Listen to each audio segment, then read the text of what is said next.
Halo Sobat Kompas TV, seperti biasa sudah saatnya kita update 3 berita terpopuler yang terjadi pada hari ini, Rabu 18 Oktober 2023 bersama saya Aisyah Amalia Putri, tentunya hanya di Top 3 News Kompas TV.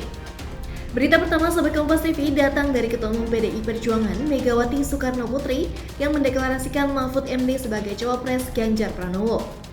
Mahfud MD sebagai cawapres Ganjar Pranowo telah diumumkan di DPP PDIP. Presiden yang dipilih oleh Partai Demokrasi Indonesia Perjuangan yang akan mendampingi Bapak Ganjar Pranowo adalah Bapak Profesor Dr. Mahfud MD. Megawati pun memuji sosok Mahfud sebagai orang intelektual yang mumpuni. Megawati sampaikan Mahfud juga dikenal rakyat sebagai pendekar hukum dan pembela wong cilik. Sosok dengan pengalaman lengkap di lembaga legislatif, eksekutif, dan yudikatif. Lalu Prof. Mahfud juga dikenal rakyat sebagai pendekar hukum dan pembela wong cilik. Beralih ke berita kedua Sobat Kompas TV, Kaisang bersama jajaran PSI menyambangi kantor DPP Partai Golkar.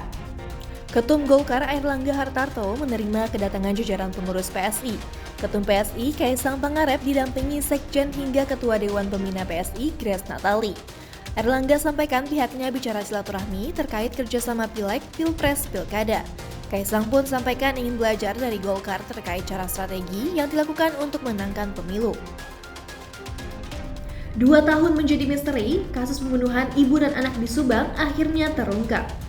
Polda Jawa Barat menetapkan 5 tersangka dalam kasus pembunuhan ibu dan anak di Subang.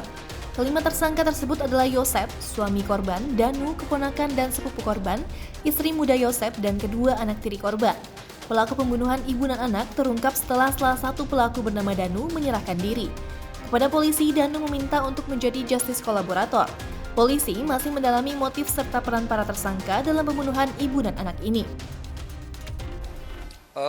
Tentunya alat bukti yang sudah cukup ya.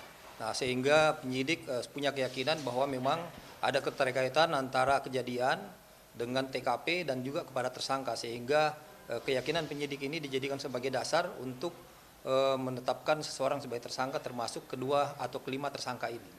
Nah Sobat Kompas TV, itu dia tadi 3 berita terpopuler yang terjadi pada hari ini. Sudah saatnya saya Aisyah Amalia Putri pamit undur diri. Jangan lupa untuk berikan like, komen, dan share video ini ya. Sampai jumpa di Top 3 News Kompas TV berikutnya.